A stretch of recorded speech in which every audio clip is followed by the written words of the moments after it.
Bonjour tout le monde, bienvenue à cette séance extraordinaire pour l'adoption du budget 2022. C'est une séance qui a lieu en Zoom. Sur ceci, je laisse la parole à Anne qui va nous faire la lecture de l'ouverture de la séance. C'est ça. Donc, on a eu des nouvelles concernant l'état d'urgence sanitaire là, qui nous remet un petit peu en arrière à cause du variant Omicron. Donc, étant donné cette urgence sanitaire-là, sur tout le territoire québécois, le ministère des Affaires municipales et de l'Habitation a émis des directives à l'effet que les séances du Conseil doivent se tenir à distance selon les modalités prévues à l'arrêté 2020-029 du 26 avril 2020. Cette directive étant en vigueur à partir d'aujourd'hui, aujourd'hui à 17 h, je propose d'accepter que la présente séance soit tenue sans la présence du public et que les membres du Conseil et les officiers municipaux puissent y participer par vidéoconférence. Merci. Est-ce que tout le monde est d'accord avec cette proposition? Oui. Parfait. Merci, Anne. Au point 2, c'est l'adoption de l'ordre du jour de la séance spéciale. Vous avez tous reçu l'ordre du jour. Donc, est-ce que quelqu'un propose l'adoption de l'ordre du jour? Je propose, M. le maire. Parfait. Au point 3, c'est l'adoption du budget 2022. Avant la lecture de la résolution, je vais vous faire une petite lecture de présentation du budget. Bonsoir tout le monde. Je vous présente ce soir mon premier budget en tant que maire. Pardon. Avant de débuter la présentation, je tiens à vous dire qu'au cours des dernières semaines, élus, directeurs et directrices de services ont travaillé conjointement de façon rigoureuse à la réalisation des prévisions budgétaires 2022. Chaque année, la préparation budgétaire amène son lot de défis, que ce soit au niveau de l'augmentation des coûts pour le maintien des services ou pour l'ajout de nouveaux services essentiels à la qualité de vie des citoyens et des citoyennes de notre municipalité. Maintenant, voyons ensemble les éléments les plus importants qui ont influencé le budget 2022. Comme la municipalité a l'obligation d'adopter un budget équilibré, les revenus et les dépenses ont augmenté chacun de 502 697 $, ce qui représente une augmentation de 6 %. Le budget 2022 totalise 8 867 139 $, alors que celui de 2021 totalisait 8 364 442 $. Cette augmentation est principalement occasionnée par les activités suivantes. Au niveau du maintien des services, le contrat de déneigement a augmenté de 303 981 $. Les assurances générales ont augmenté de 18 010 $. La quote-part de la MRC a augmenté de 58 131 $. Le contrôle des animaux a augmenté de 7 999 $. Les salaires ont augmenté de 154 282 $. Nous avons aussi de nouveaux services. On a eu une entente de loisirs avec la Ville de Mont-Tremblant pour un montant de 47 250 $. On a aussi l'entretien du parc linéaire pour le ski de fond, qui l'an passé était payé par le surplus libre, un montant de 15 750 $. À eux seuls, ces 7 postes sont supérieurs à l'augmentation du budget. Vous comprendrez plus tard, comment nous avons fait pour que le budget ne soit pas augmenté à cette valeur. Voici donc le sommaire comparatif 2021-2022 par service, regroupé en 8 grandes catégories. Monsieur Gilles va nous faire une petite introduction afin de justifier certaines variations dans le tableau. Évidemment, là, on les a regroupés. Il va y avoir des tableaux plus détaillés qui vont être publiés sur le site Internet, mais pour ceux qui vont voir la présentation, évidemment, des fois, ça semble bizarre de voir les variations de 2021 et 2022. Je veux juste porter l'attention des membres du Conseil, évidemment aussi du public qui pourra prendre connaissance du document, que ces variations-là sont occasionnées par des appropriations de surplus qui étaient dans le budget 2021 et qui ne sont pas dans le budget 2022. Il faut prendre ça en considération, mais de toute façon, les augmentations que M. le maire a soulignées tantôt et les taux vont vous être présentés plus tard pour voir comment ça se traduit pour le compte de taxes. Voilà. Donc, au niveau de l'administration générale, en 2021, le montant était de 1 483 392 $.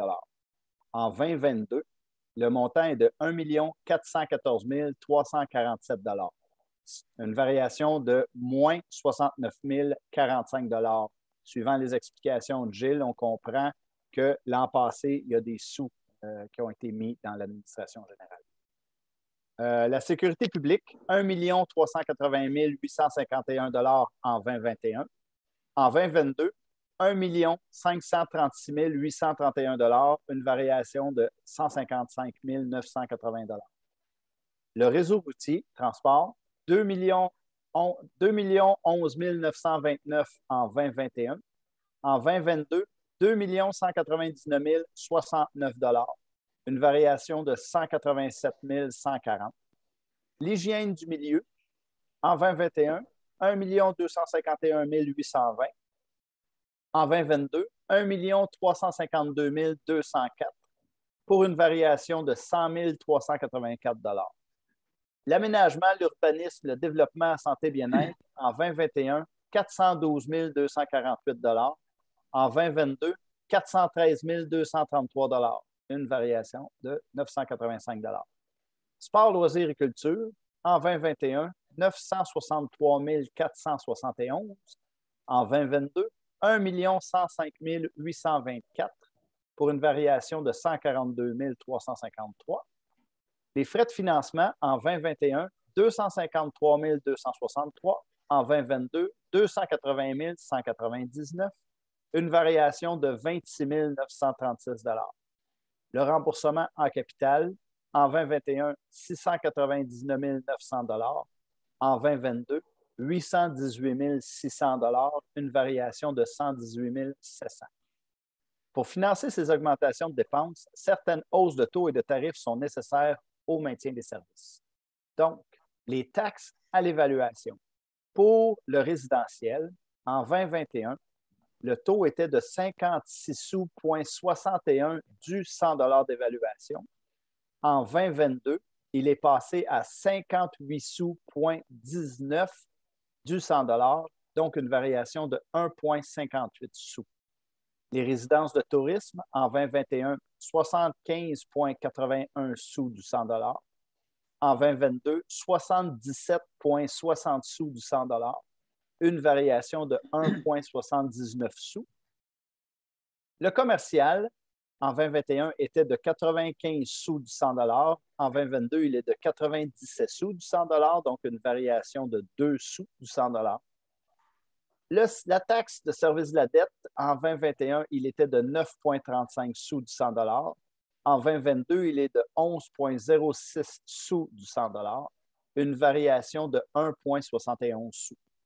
La réserve voirie, en 2021, elle était de 3 sous du 100 $. Elle reste la même pour 2022, de 3 sous. La Sûreté du Québec, elle était à 1,24 sous du 100 $ en 2021. Elle reste la même en 2022 à 1,24 sous. Les taxes à l'unité, donc à la porte. La Sûreté du Québec, en 2021, était de 204 $ la porte. Il est maintenant à 212 $ la porte, une variation de 8 $.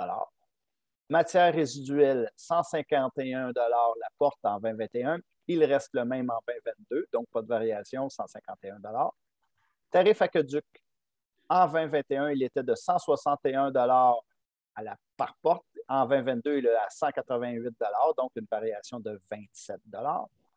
Tarif égout, en 2021, 167 $ la porte. En 2022, il reste le même à 167 $ la porte.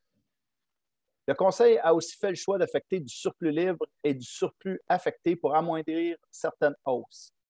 C'est le cas pour le service incendie, avec une affectation de 150 000 $ du surplus libre, un montant de 59 029 $ pour assumer le versement 2022 prévu au fonds de roulement, un montant de 40 800 $ du surplus affecté aux matières résiduelles, ainsi qu'un montant de 32 500 $ du surplus égout. De plus, un montant de 200 000 $ provenant des revenus excédentaires en droit de mutation de l'année 2021 est affecté au budget général. Donc, c'est ce qui explique que le budget, la hausse n'est pas équivalente au montant qu'on a nommé dès le début. Lors de l'exercice de préparation budgétaire, nous avons constaté qu'actuellement, certaines dépenses ont augmenté de façon plus importante que les revenus, et ce, malgré le développement soutenu de la dernière année. Malgré ce fait, nous sommes confiants que pour les prochaines années, les projets annoncés et les projets en cours promettent des jours meilleurs en termes de revenus. Je vais vous donner 2 exemples de variation d'un compte de taxes pour que ce soit un petit peu plus concret. Pour une maison évaluée à 200 000, dans un périmètre urbain avec tous les services, la hausse du compte de taxes serait de 86,80 $, donc une augmentation de 3,85 %. On ne parle plus du pourcentage du début. Et pour une maison évaluée à 200 000 sans service d'égout ou d'aqueduc, la hausse serait de 73,80 $, une augmentation de 4,2 %. Si vous voulez avoir des renseignements exacts, il est toujours possible pour vous là, je vous en parlerai tantôt à la période de questions. Je vais vous donner l'adresse courriel pour poser vos questions. En ce qui concerne les projets d'immobilisation de la municipalité, nous adoptons également ce soir le programme triennal d'immobilisation, le PTI, pour les années 2022, 2023 et 2024. Il faut comprendre que ce programme triennal d'immobilisation, ce sont des intentions. Nous avons l'intention et les projets ne sont pas toujours tous réalisés. Mais vous pourrez voir dans ce programme d'immobilisation-là un montant de 3 millions de dollars qui est là pour la réfection du chemin des lacs. Les travaux sont subventionnés à raison de 80 % des coûts. Puis il y a aussi un montant de plus de 10 millions de dollars pour le projet d'ateliers municipaux. Nous remettons le projet sur la table dès le début de l'année 2022.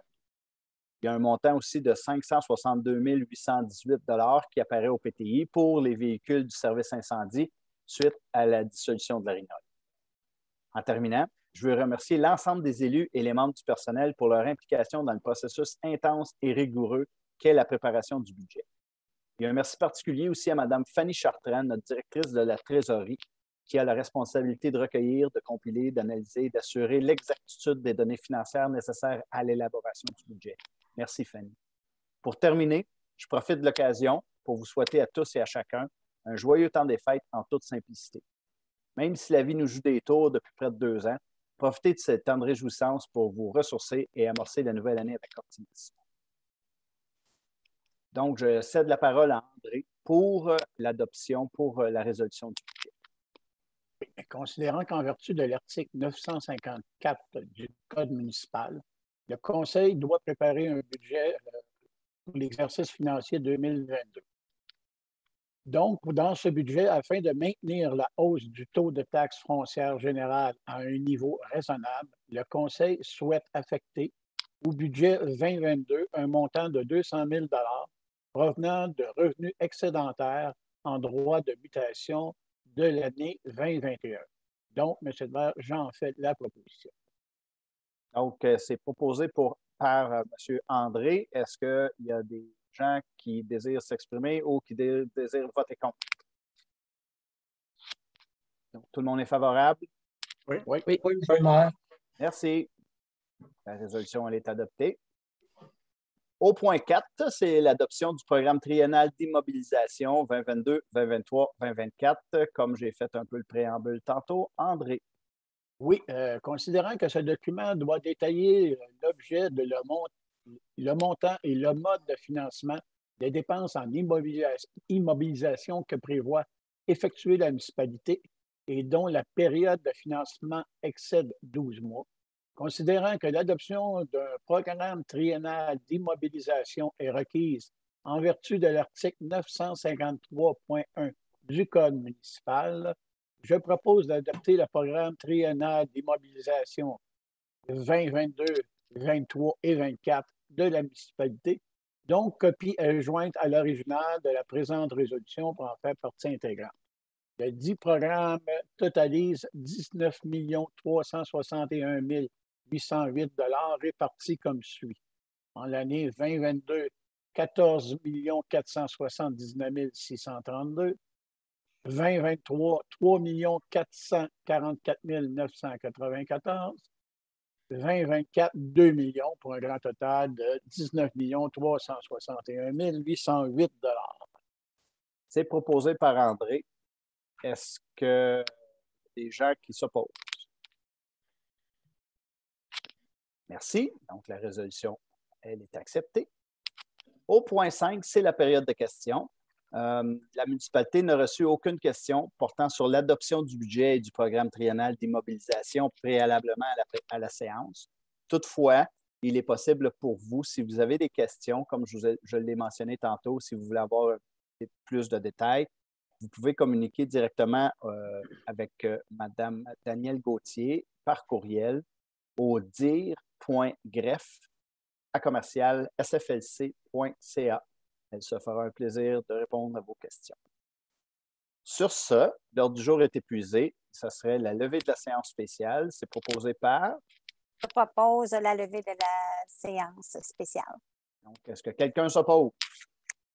Non. Merci beaucoup. Merci à tous. Merci pour le beau travail pour le budget.